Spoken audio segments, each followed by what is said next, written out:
नांदेडसह मराठवाड्यातल्या अनेक बँकांमध्ये खळखळाट आहे अशा पद्धतीचं अनेक वार्ता ज्या आहेत ते त्यांना पाहायला मिळतात। ऐन खरीपाच्या हंगामाच्या काळात आणि लग्नसराईमध्ये एटीएम मध्ये पैसे मिळत नाहीत असं सांगितलं जात आहे। अनेक एटीएम जे आहेत ते बंद स्वरूपात आहेत, नागरिकांना मोठी हेळसांड होत आहे असंही बोललं जात आहे। त्या संदर्भामध्ये TV9 मराठीनं रियालिटी चेक सुरू केलेला आहे आणि त्या अनुषंगानं आपण या एटीएम मध्ये पैसे आहेत का नाही या संदर्भामध्ये चेक करणार आहोत।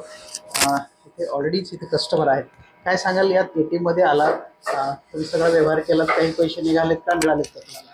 सर 4 ATM फिरलो तर लास्ट या ATM मध्ये पैसे निघाले। मी 6000 रुपये आता या ATM मधून काढले। कुठल्या बँकेमध्ये गेला होता? कोणकोणत्या बँकेचे एटीएम? सर ॲक्सिस बँक आणि SBI चे 4 ATM फिरलो। कुठल्या भागामध्ये? सर मोंढ्यामध्ये आणि भागीनगर आणि शिवाजीनगर। बघितलं गेलं तर आता तुम्ही कॅश काढलात इथे?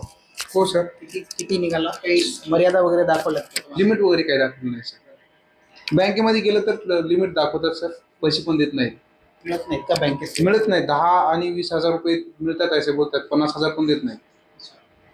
चलन तुटवडा आहे असं सांगितलं जातं आणि यांनी सुद्धा सांगितलं की 20,000 पेक्षा अधिक रक्कम बँका देत नाहीत। पण या एटीएम मशीनमध्ये त्यांना आता सध्या जे आहे ते 500च्या नोटा मिळालेल्या आहेत। 6,000 रुपये त्यांनी काढले। हे नवा मोंढा परिसरातले, शहरातलं नवा मोंढा परिसरातलं SBIची शाखा आहे।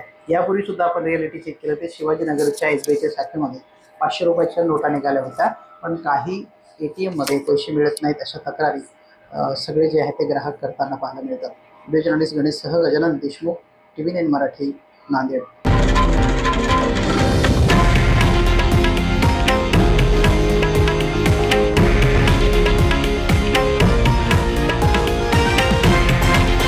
हे आहे देशातील नंबर 1 न्यूज नेटवर्क आणि आपण पाहत आहात TV9 मराठी, एकमेव।